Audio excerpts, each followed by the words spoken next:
was nothing that we could do, despite all of our activism, to make real change. So I threw my hat into the political realm. I was involved originally with Rabbi Amsalem, who I'm sure many of you are familiar with. I was with him actually last year at this event. Unfortunately, which I won't get into right now, they turned a little bit in the different direction. And the one thing that my father, blessed memory, always taught me is that you say what you mean and you go with your sense of truth all the way through. And I felt that I was not representing what I was really telling people I was representing. So I looked for another political home. Found it in the place I never would have imagined. I always heard the name Lapid and thought hates religion, hates ultra-Orthodox, hates everything, just negative.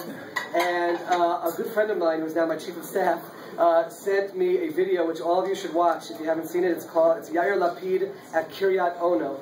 You can put it on YouTube and you'll see it. There's subtitles in English. But Yair Lapid stood up, a secular icon in Israel, stood up in front of an ultra-Orthodox group, and he said to this ultra-Orthodox group, he said, "You've won. Atem nitzachtem.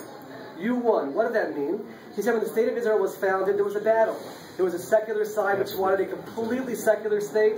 There was a religious side which said, no, Israel is only based on something religious. He said, "You won. You have proven that our right to be in this land is based on God." Okay, the first time I realized he believed in God.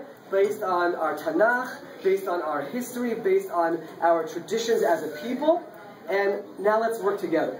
And I said to myself, here's a secular icon in Israel reaching out his hand and saying, let's work together. Someone has to reach out and grab that other hand.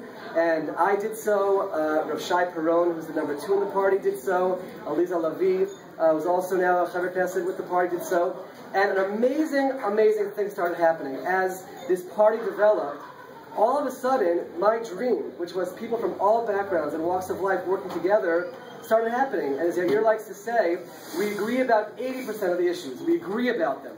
We disagree about 20%. Let's move forward with those 80%, and we'll find a way through dialogue and working together on the other 20%.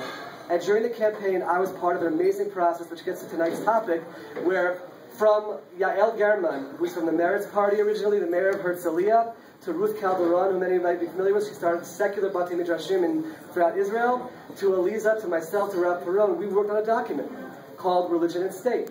Okay, for America, the third rail of politics is social security. In Israel, it's religion and state. No one wants to touch it, and that's why we have this status quo.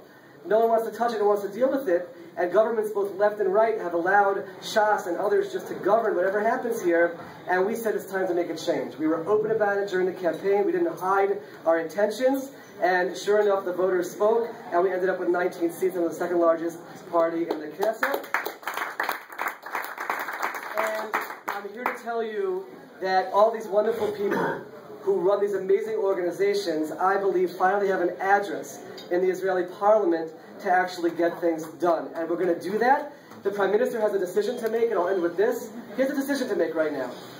It's up to him. We've laid it out there very clearly in terms of our values and what we want. If he doesn't want us in the coalition and he goes with the Haredi side, then he'll have a short-term government. We'll be the head of the opposition, and we'll come back roaring back with many more seats in a year and a half when we have elections again.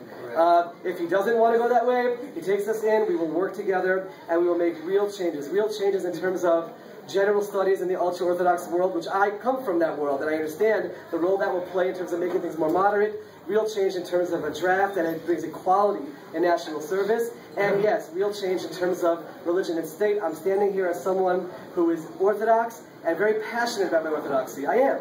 I believe in it wholeheartedly, but I believe that nothing can be forced on anyone, and there has to be an open marketplace of ideas where we can debate things and talk about things, and no one should be forced one way or another. And I've only been in the Knesset for a week, but last Tuesday, I stood up in the Knesset chamber, and I said with a very heavy feeling, I said the words, Mitchayev ani. Mitchayev ani. I obligate myself. And before I said those words, there was a lot of pomp and circumstance, and it was a great day, and it was fun. I said those words, and I sat down, and all of a sudden I felt the weight of the world on my shoulders. Because here I am, an ultra-Orthodox person within a party that's believing all these ideals which are not very popular in the world where I come from, but I believe it's the right thing, I believe it's the true thing to do, and God willing will get it done. I look forward to the questions, and we'll talk more about the details.